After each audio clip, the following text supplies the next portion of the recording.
Welcome to the Magical Traveling Moms podcast, where your hosts, Tina and Colleen, talk about all things travel. From theme parks to cruises to all-inclusive resorts and more, they cover news, tricks, and insider tips to inspire your travel dreams. They love to travel and want you to love it too.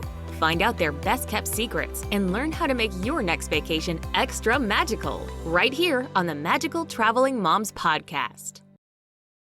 Hello and welcome to the Magical Traveling Moms podcast. My name is Colleen and I am joined today by my lovely co-host Tina, as well as some other special guests, Judi and Dayna from Mystical Dream Travel, who are going to be sharing with us all about their recent Alaska cruise on the Norwegian Bliss. I cannot wait to hear all about it. This is one of my bucket list items. But before we get started, we do like to say a little something about the sponsors of our show, Mystical Dream Travel. Mystical Dream Travel is a full-service travel agency specializing in premium family vacations such as Disney destinations, all the major cruise lines, Mexico, the Caribbean, Europe, and more. The agents at Mystical Dream Travel will help you from start to finish to plan the perfect family vacation. And the best part is it doesn't cost you anything extra to use their expert travel planning services. So if you're ready to plan your next family vacation, be sure to look up the wonderful agents at Mystical Dream Travel. You can find them at mysticaldreamtravel.com or look them up on social media. Good morning, ladies. How are you today? Good morning. It is so wonderful to see you guys, and I am so excited to talk about your Alaska cruise. I was following you both very closely on social media, and not jealous at all when you were eating crab legs and all that good stuff. But so I thought that, you both have been on the show before, but I thought maybe you want to introduce yourselves and just say a little something about yourselves. Maybe Dayna, you want to go first? Hi. Okay. Yes, I've been on a couple of times. So a few times. Expert. I'm one of the agents at Mystical Dream Travel. I've been with the agency now for 6 years. I live in South Carolina with my husband and 2 daughters. And I love to travel. So glad to have you back. And Judi too. I feel like you were just on not that long ago too. I was discussing Cancun, so I went from one climate to a very different climate. Yeah, you are all over the world. Podcast pro too. You're a podcast pro too. Yeah. Yeah. My name is Judi. I am also one of the agents with Mystical Dream Travel. I've been with the agency now for 3 years.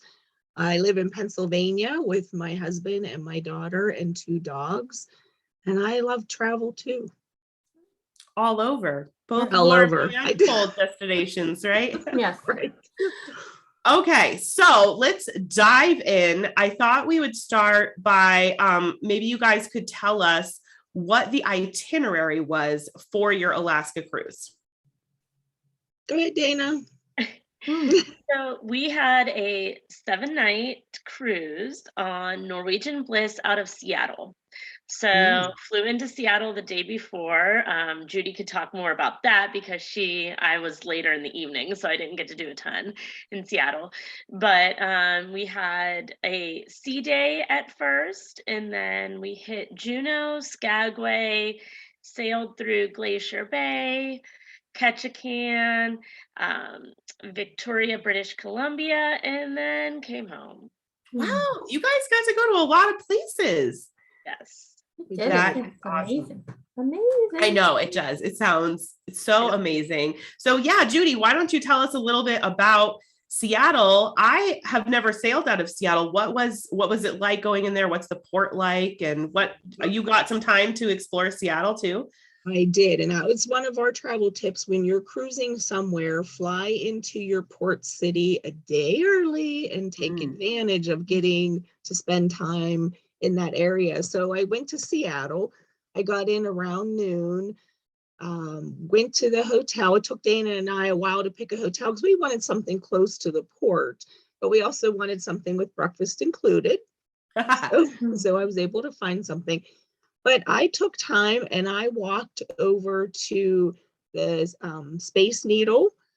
I didn't go up the Space Needle. I could have. I'm not good with heights, and I would have been by myself. So I don't know if they'd have been able to get me out of it. I'd probably been like plastered to the side. But there's a glass museum there, and there were a lot of artsy things around.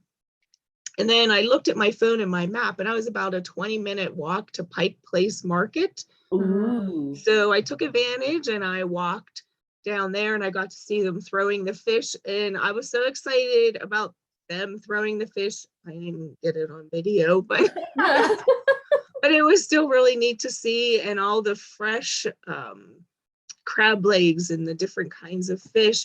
And the flowers in the market are just amazing. It was tulip season. So it was just, I think I have as many pictures of the flowers as I do of anything else on the trip.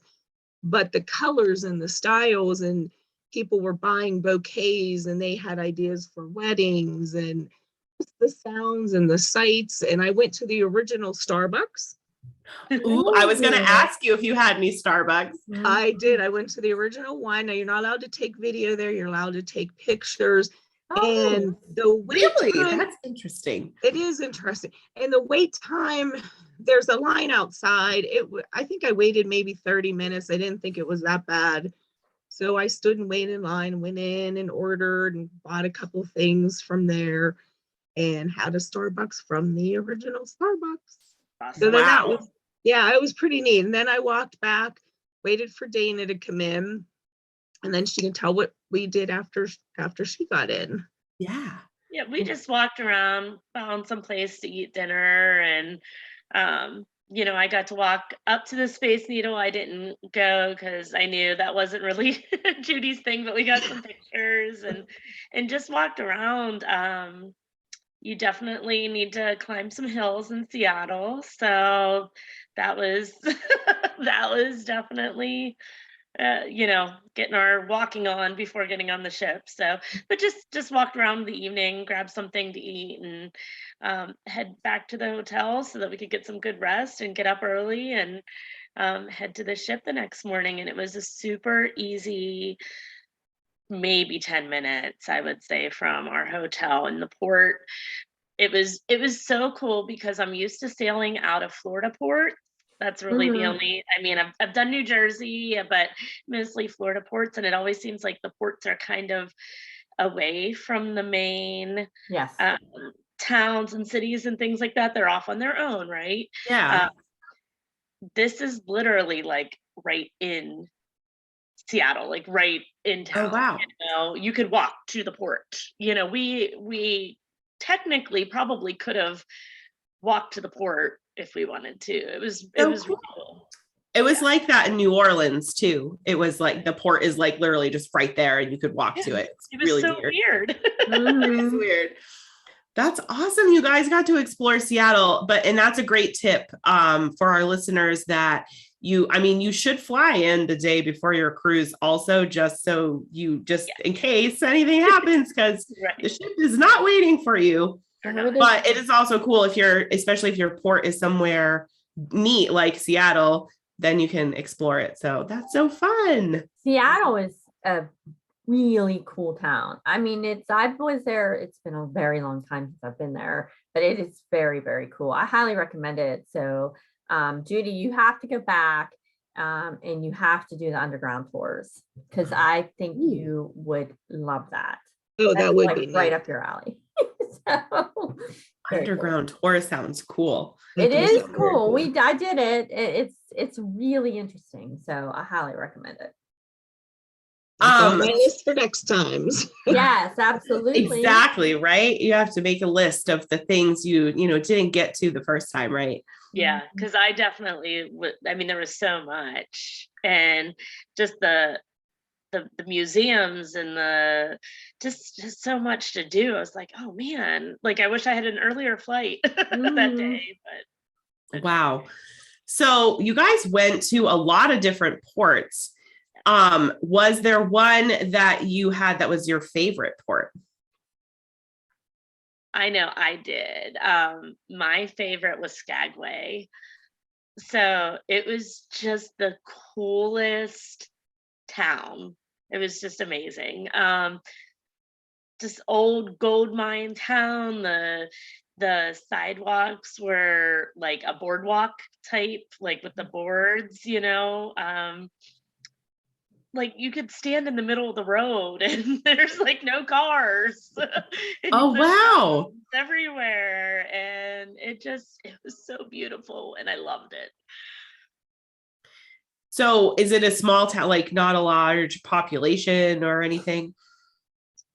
I think they said off season, the population in Skagway, now don't quote me on this, but that is 920 people.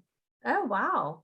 So it's but it's the farthest north town on the Inside Passage. And it was the gateway to the Klondike. And what's so neat about it is it has not been modernized. It still has the old, what do you call them, fake storefronts. And you just feel like You're the Gold Rush people are going to be coming down the street. That has got to be so interesting for cruise ships to go to these towns, because normally, I'm thinking about like your regular Caribbean itinerary or whatever, like everywhere you stop is kind of like a big bustling touristy place. Right. So I wonder what that's like. Like, was it kind of crazy? Like all these cruise ship people like taking over the town? Well, we were actually the first cruise ship out for this season and the only cruise ship in any of the ports that we went to. Oh, wow. That's so our ship's capacity was 4,400 people, and I think we had 2,600 guests on the ship. Yes. So the population on our ship was more than the town. That is so crazy. What were would the people seem excited to have you there? Like, because you guys were the first ones in a couple of years to be there. Well, we were the first ones for the season. So they did have some ships sail, last year, a very shortened season. So we were like a week earlier than they normally sail. So they were just like, it was neat. We're in the shops and we were the first, they had just put the stuff out, just training new people and everything. And in the show, everything was like brand new because these people have not, worked since October. So and there were still some shops still not open because we were the first ship. So it was really cool. That would be weird. I'm sure the people were, like Colleen was saying, were probably very excited to have tourists back. It sounds like I think the Alaska season is going to be a lot fuller, and busier than what it has been in the past, even last year. So I mean, I'm sure they were very generous and very welcoming, to. Absolutely. In the one port, even though it wasn't our favorite, but it was Victoria, British Columbia, and it's a Canadian island. We were the first tourists in 2 years to stop there. Oh, wow. And they were super excited. And Dayna and I did an excursion there, and the bus driver was like, "I'm so thankful you're here. I have my job back."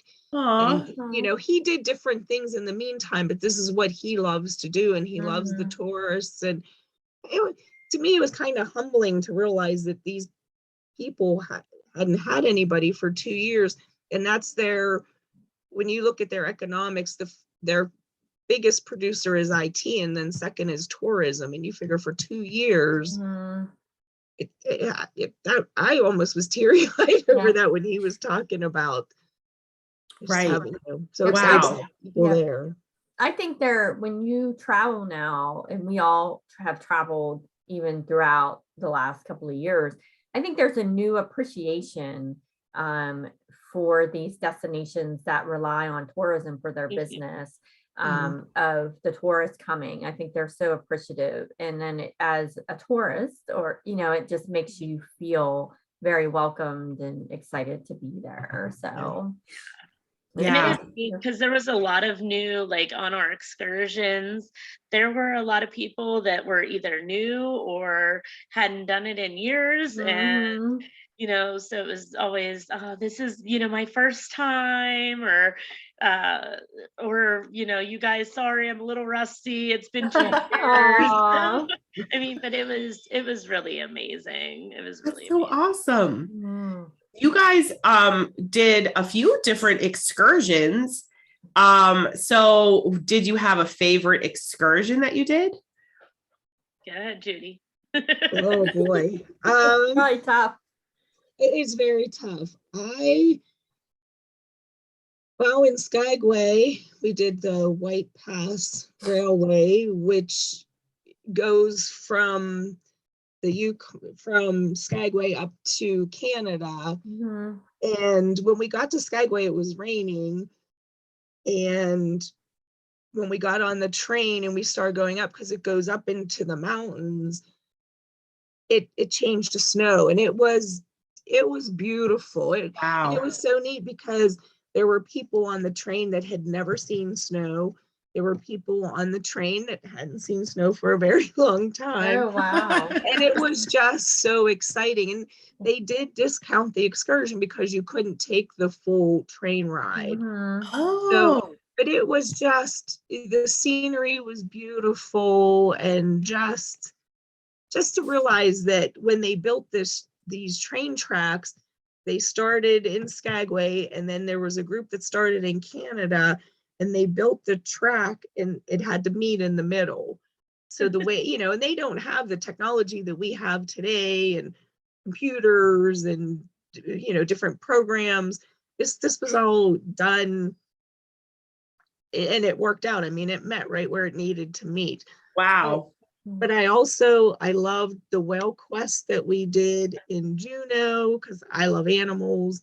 We saw sea otters and whales and sea lions, and we went to the Mendenhall Glacier. So those were my top 3. I couldn't pick one. Those are your top 3. Okay.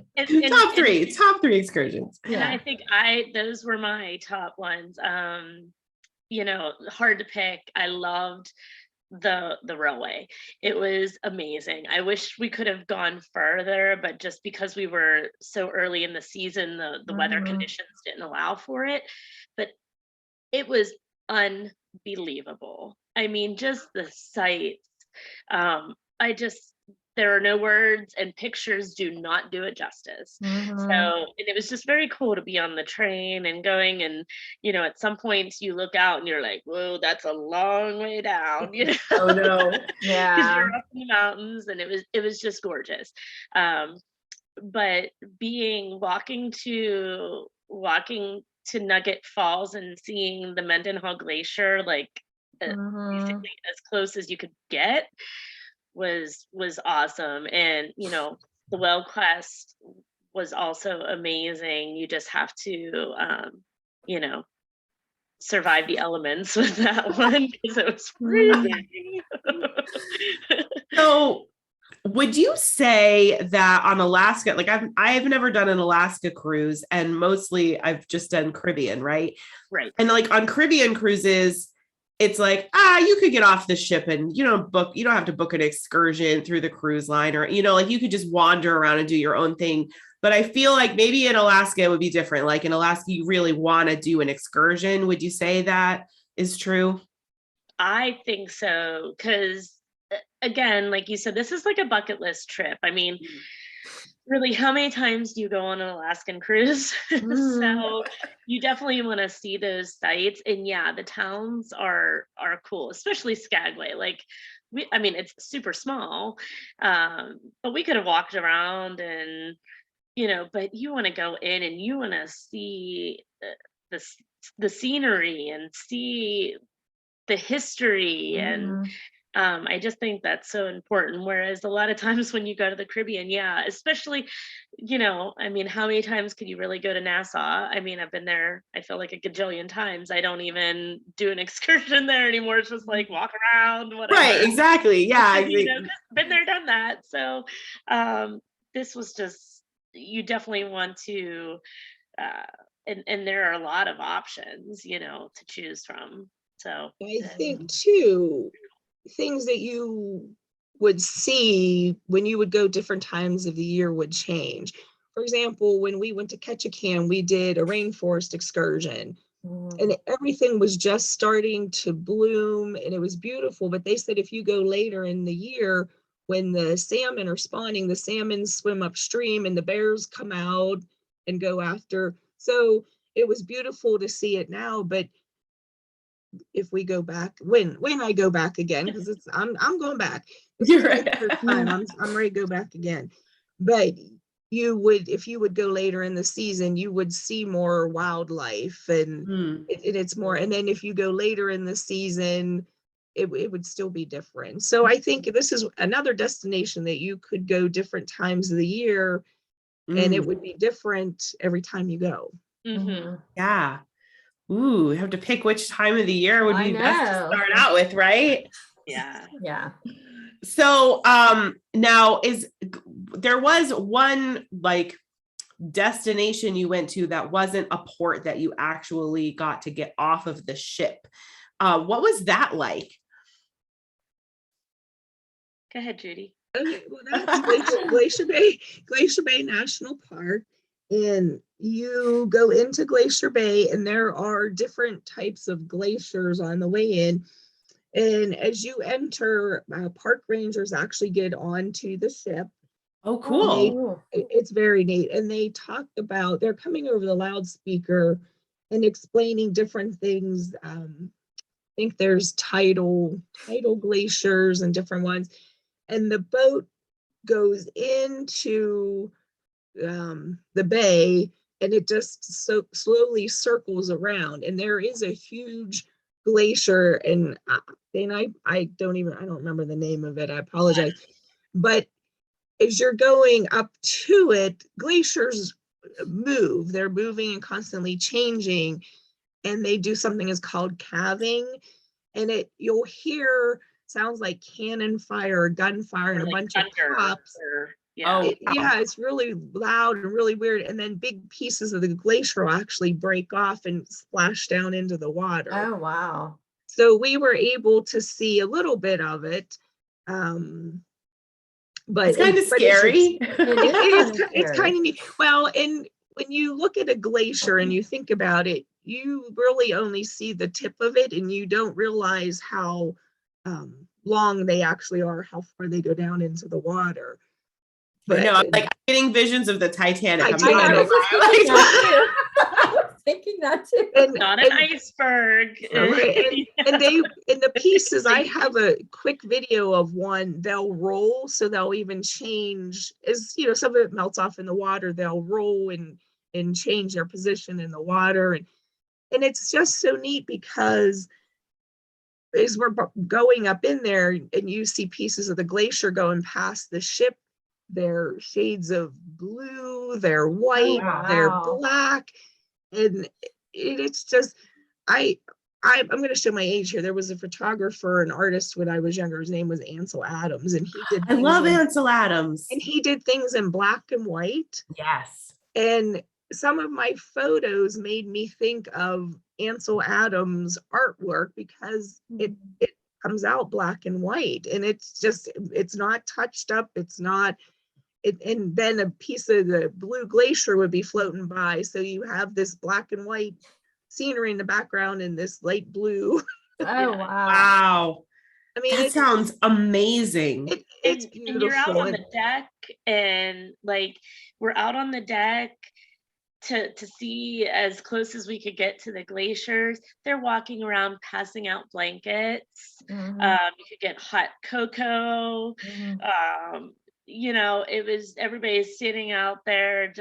It was just the coolest thing.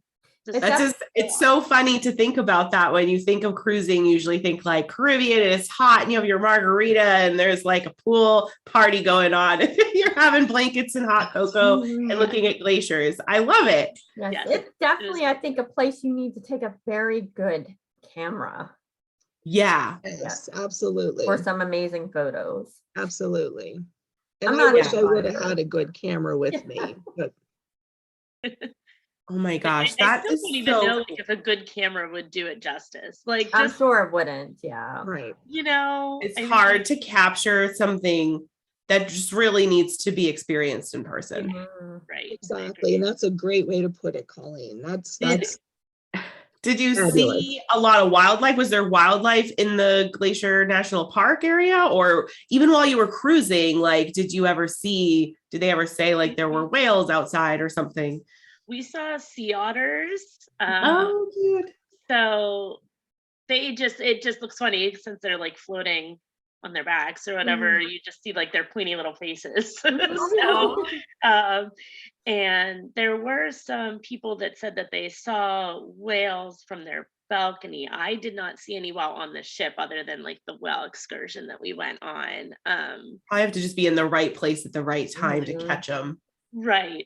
And I mean, we were plastered to the window as much as we possibly could be. Oh, You great. know, it was like you're staring out and you're looking, and is there anything? And so I would make the mistake. I would get up early and I'd push the curtain back on the balcony. And then I couldn't go back to sleep because I'm watching all the scenery go by and the sun Right. come up. And Dana's like, "Are you ever going to sleep?" I'm like, "I don't want to miss 1 minute of this trip." I think she might have got 3 hours of sleep a night just because. Listen, wow. Dayna, it's like when we go to Disney, you can sleep when you get back. Exactly. I know, but it was, I mean, like middle of the night. I was like, what are you doing, woman? Yeah. That's awesome. Yes. Well, why don't we shift gears and actually talk about the ship? Because Right. I'm really interested to learn more about the Norwegian Bliss and what kind of like features did the ship have that made it good for an Alaska cruise? I know I saw a couple pictures you guys posted that I thought, ooh, that's a really neat feature that they have. Yeah. So the observation lounge is, I think, the number one feature that makes this ship in particular great for Alaska. So the observation lounge was on deck 15, and it was at the front of the ship, and it was floor to ceiling windows. No walls, just floor to ceiling windows where you could go in, sit there. There was a bar, there was snacks, and you could stay warm and at the same time look at all the beautiful scenery without any obstructions. So Wow. Sounds like Yeah. a place you just want to go hang out like the whole time. You just want to Mhm. hang out there. And there's There are lounge drinks, warm. warm, and there's lounge chairs so you could lay back and just enjoy the view. And then there would be sections together with where you could have a small group. I would go walk through there I like to people watch, and there'd be people in there playing cards and with board games and just spending time there because you could do those things and still take in the scenery. Mhm. It's spectacular. And I really liked, this doesn't make it good for Alaska, but made it fun. There is a go-kart track on the Oh, Norwegian yes. Bliss. This is And one it's- with the go-kart track on it? Yeah, and it's a 2-story. How It's cool Oh, to wow. do that with the like background of like Alaska. That's crazy. yeah, it was Yeah, and that is an additional fee. It's not part of the cruise. And we were able to book it and get time on it. Yeah, right was away. it too hard to get Yeah. a time? And what's neat is I hadn't been on a cruise ship for a while, but there were touch screens all throughout the ship. Yes. And if you didn't want to wait in line at the excursion desk or down at guest services, you could use these touch screens and pick times to go to see shows. If shows had, they're still doing limited seating on some things, but we were able to make our go-kart reservations using the touch screen on right outside our cabin, our stateroom. Oh, Oh, nice. that's really Those are cool. great for people that don't want to purchase the Wi-Fi package. Yes. So, because you do use your Norwegian app to schedule your shows and your Mhm. specialty dining and things like that. And some people were disconnected, don't want to touch their phone the whole time they're there, don't want to pay for the Wi-Fi package. So those screens make it so that you could do all of those things. Mhm. You could also do it from your TV in your Mhm. stateroom, but honestly, the touch screens were so much easier than even I'm sure. Oh, yeah, I'm sure. So, so who won the go-kart race? You couldn't pass. Oh no! Like, I mean, there were only a couple places where you could pass, and there were other people in our time on that did not understand the concept of slow cars stay to the right, fast cars to the left. And we know Dayna's very competitive. Is very competitive, and she would have kicked my butt. So I'll just leave it at that. Whenever you ride a go-kart, you don't take your foot off the gas, people. Come on, let's go. Right? How it's like fast rule does number the one. Yeah, how fast? They don't go as fast as like on land, you know. Okay, Well, I'm sure they don't want anybody flying off and going in the ocean. You know? Well, I was wondering, did they tell you the speed limit? Like, do you know the speed limit of them? Well, what was really cool is now, number one, they do not go as fast as go-karts that I ride, you know, Yeah. on land. But they are like remote controlled or something, because there was a time where someone must have hit a wall or spun out or something, which I don't know, because you're really not, like, I don't know, just a bad driver, I guess, but that they needed to go and fix them. And you know how normally, like, whenever you're riding go-karts on land, the guy runs out and turns them around and stuff. They actually stopped all of our go-karts. Like, so with the push of a button, we all stopped, and I'm thinking, why am I stopped? Like, I'm pushing my gas, like, oh my gosh, my go-kart's not working anymore.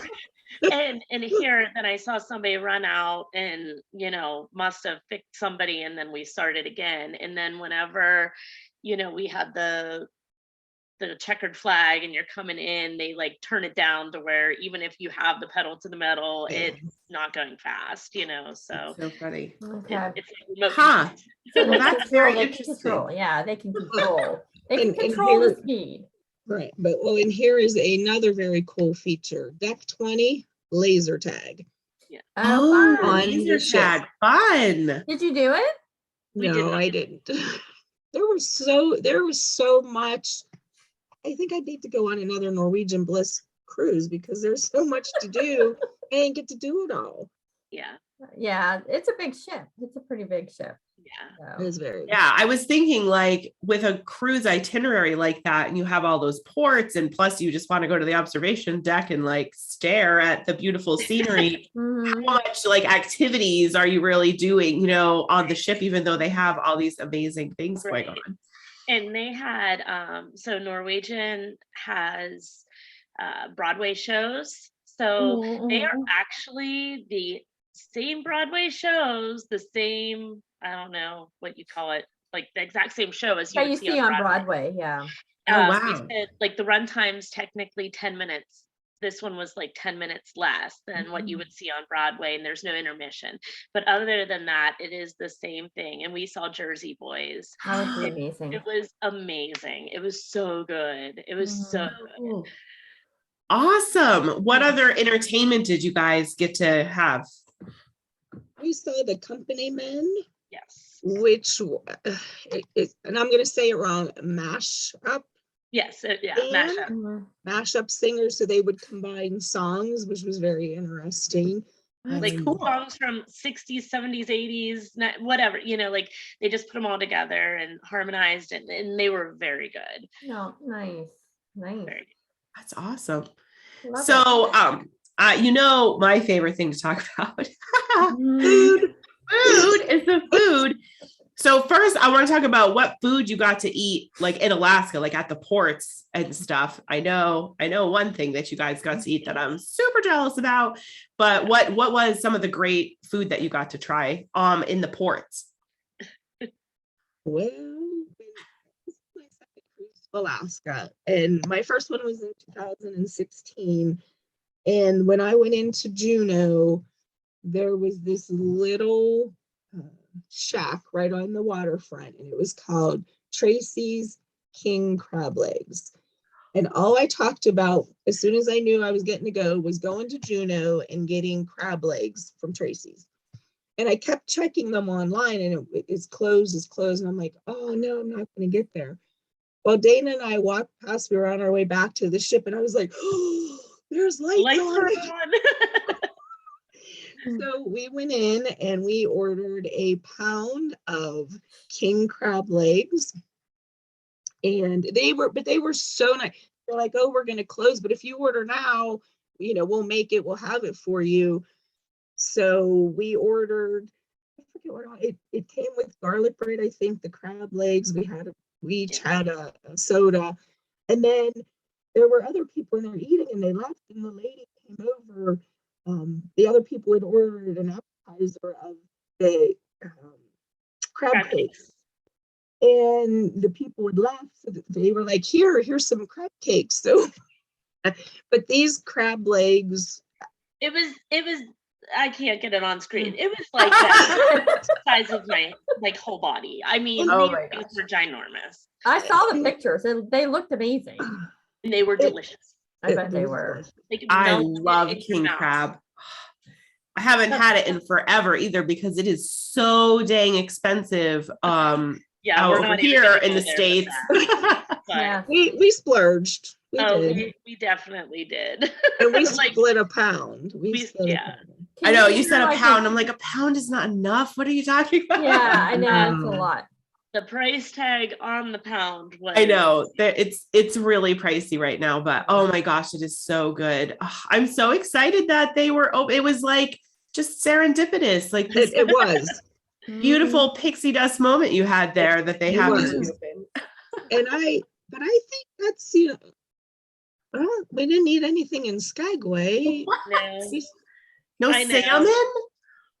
Oh, I did have on our whale watching, on our whale quest, they passed around a cracker with some salmon on it. I don't know. Salmon. Yeah, it was, smoked salmon. Smoked salmon, yeah. That's Bill's favorite. I bet it was good. It was delicious. I think it's a little too early for this running of the salmon. I think that happens in a couple of weeks, but when I've been to Alaska before during the running of the salmon, best salmon I've ever had my whole life. Yeah, it was good. I'm not really. I would want to time my Alaska cruise with that, because I want to have the salmon. Yeah, I'm not really I don't really eat salmon much. I don't know. I've just never, but it's like a love or hate thing, I think. We have it every week in our house. Really? Yes, we love salmon here. I am impressed. Yeah. It is so good. It's different. It's so fresh and delicious in Alaska. It's amazing. So how about on the Norwegian Bliss? What kind of food did you guys have on there? Was there anything different or special because you were on Alaska itinerary, or is it pretty much the same sort of restaurants that are on the Norwegian ships? It was, so Norwegian has a lot more of the specialty dining. And whenever you have your free at sea offers, you get those free specialty dining. So I know typically myself on other cruise lines, I don't splurge and do the specialty dinings because I'm completely satisfied with main dining because the food to me is still good. But with it being like a free at sea offer, and we had 2 specialty dinings, and my favorite that we did this time was the Italian restaurant La Cucina. Very good food, very good. I was not as impressed with our other one. We went to Ocean Blue, and I had the most amazing crab cake for an appetizer, so it was awesome. But then we had filet there, right? Yeah, we had filet, and I don't know, I just, to me it was I wasn't as impressed with it. But one night on the ship, I did a seafood buffet, but we missed that because we had dinner with the group that we were with. So we did miss that, and we even contemplated going back up there later, but we had our show that night too, so we didn't go. But I would have liked to. Sounds delicious. Yeah, we were disappointed because there was everything was all on that one night. Oh no. Yeah. Now, Judi, you celebrated your birthday on the ship, right? I did. And I think this is so funny because Dayna went on a cruise with Courtney and celebrated her birthday. I'm like, what is this? We got to go on a cruise with Dayna for our birthday. Hey, Dayna, my birthday's at the end of this month. So where are we going? I don't know if I can swing this month. Maybe next year. I think we need to work something where we celebrate Dayna's birthday somewhere too. Oh, yes. Right. Exactly. Everybody's birthday. Yeah. And I have a food allergy, as a lot of people know. So sometimes it can be very difficult dining out. I have celiac disease, so I'm very sensitive to anything with gluten. And the one day, and I think because we were the first ship out again for the season, there was a little confusion over a main course for me for lunch. So I said to Dayna, well, I'm going to go down. That was the night we were going to La Cucina. And I said, well, I'm going to go down and talk to somebody there. And because a lot of times they like to know ahead of time what you want, especially when you're as sensitive as I am to gluten. So I walked down. Nobody was in there at first. So I looked around on the deck I was on, and then I went back, and a gentleman came out and he said, can I help you? And I explained that, I wanted to pre-order my dinner for that night. He handed me his card and he said, anything you need, you reach out to me. And I said, oh, okay, great, thank you. So we played, we figured out what I wanted. And he goes, come with me. Where are we going? He goes, we're going upstairs. And he said, we're going to get you lunch. And I was like, oh, no. I said, I had an appetizer and had a salad. He goes, no, I'm going to get you something for lunch. So he walked me up, and we went to the local. Yeah, I was going to say, I knew it wasn't Taste or Savor. And he was going to seat me at a table by myself. And I said, well, my friends are in Savor. Do you mind if I just order something and you have it sent to the room? He goes, oh, not a problem, because you have my card. You need anything, you call. I said, absolutely, I'll do that. And it was the next day, Dayna and I were in the stateroom and the phone rang, and it was the maitre d's office. And they said, is everything okay? Are you getting everything you want? Do you have enough to eat? I said, no, I'm fine. And I mentioned Umberto Vaz, if you're ever on Norwegian Bliss. And I said, he has, helped me. He got me what I needed for dinner. And the guy went, oh, well, that's my boss. So I was like, oh, okay. Well, and it seemed every meal that we went to, we saw Umberto. And he would come over and he would talk to us. Then he'd be like, oh, I'm so sorry, I'm interrupting. We're like, no, you're fine. And he would help me order. Well, Friday was my birthday, and it was early. We were still in our pajamas. And there's a knock at the stateroom door, and I put a robe on, I peek out, and there's a gentleman all in white, and he has a tray with a white box and plates and napkins. I open it, and he goes, I have this for Miss Judi. And I said, oh, well, that's me. He goes, happy birthday. This is from the maitre d'. And it was a flourless chocolate cake decorated in white chocolate with my name, happy birthday, Judi, on it, and all these beautiful chocolate fancy. It was so nice. And he is very sincere about his job and what he does and taking care of the people on the ship. And I was spoiled. I mean, That's wow. awesome. That's amazing. That's so amazing, though. We were at our group dinner the night before my birthday, and I was struggling a little bit with the menu. And there's a woman that Dayna had met before, and she was on this cruise with us. And she goes, oh, there's Umberto. So she puts her hand up. She goes, Umberto, Judi needs help with the dinner. So he comes over, and he was amazing. And when you have a food allergy and a concern, it's really nice that they have somebody so willing to assist. Yeah, that's nice.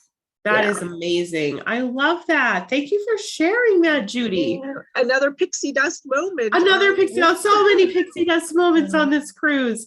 Okay, so I was hoping that maybe you guys had some tips for our listeners, because I'm sure that an Alaska cruise is obviously very different than maybe like your Caribbean cruise that most people are used to.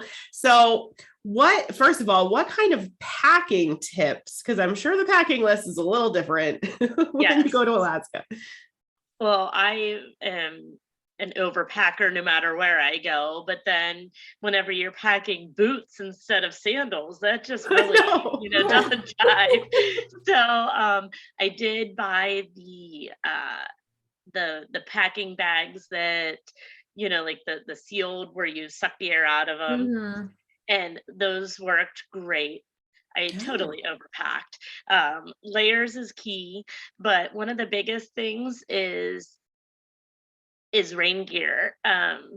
Because whenever we were there, you are in the largest temperate rainforest in the world. Mhm. Wow. So it rains like some crazy, like over 70% of the time, Oh, wow. at least, a little bit. So I had my heavy jacket, but then I also had like a rain jacket that I was able to put over top of that, as just to keep me dry. And I had like a bag that was waterproof, and that's so important, because it's gonna rain almost every day you're Yeah. there. So Right. Wow. That's crazy. What were the temperatures like? Like, how cold did it get? it wasn't terribly cold. I'd say in the 40s, 30s, 40s. 50s. One day we didn't even need our jackets. Yeah. Oh, wow, nice. So Oh, that's yeah, nice. It's and- just and whenever that cold rain hits you. that's cool. Right. I'm sure that can chill you right down to the bone. And I bet it gets a little warmer. Obviously, as the season goes on, it'll Yeah. get warmer there. Not ever like hot like you're in the Correct. Caribbean, but Do you have a recommendation on when in the season you should go? Because you actually went very early in the season. So I think we chatted a little bit and you had a recommendation of when is maybe a better time to go. I would say July. July. Yeah. I think like end of May through June, July is the best. We were at the very end of April. So like Judi mentioned, our excursion in Skagway, we couldn't complete the entire thing just due to weather conditions. Mhm. So the further you go into the summer, the more opportunity with the excursions, then you'd get to see the salmon, things like that. And just overall, just in general, the weather not as cold, but it wasn't terrible. There's a picture of me sitting on the balcony. I looked like an Eskimo, but that was me being dramatic too. But Well, you're from the South, you're not used to that cold weather anymore. I know. Listen. I guess so. I lived in New England for 34 years. I never got used to that cold weather. You have to acclimate. We're at least acclimated to it. You guys are much more prepared to go to some place like that than Dayna and I think for sure. Yeah. It dips below 50 and I'm like, oh no, no bueno. I don't want to go outside. Yeah. Yeah. We're like t-shirt weather, 60s. We're getting in the pool. Well, thank you. Yeah, go ahead.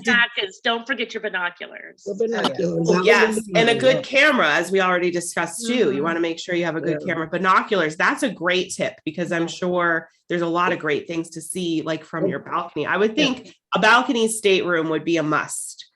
On Alaska. Absolutely. Yeah. Yeah, having your morning coffee and watching the mountains Amazing. go by and little sea otters float. Yeah, it's a must. So cool. Oh my gosh. Okay. I have to go book my Alaska cruise now. Well, thank you, ladies, for coming on and sharing your experience on the Norwegian Bliss Alaskan cruise. It sounded amazing. And I definitely have moved that up my bucket list. And for our listeners, if you are interested in learning more about Alaska cruises, definitely make sure you look up Judi and Dayna at Mystical Dream Travel because they just came back and they're full of all kinds of good tips. And until next time, we hope all of your travels are magical.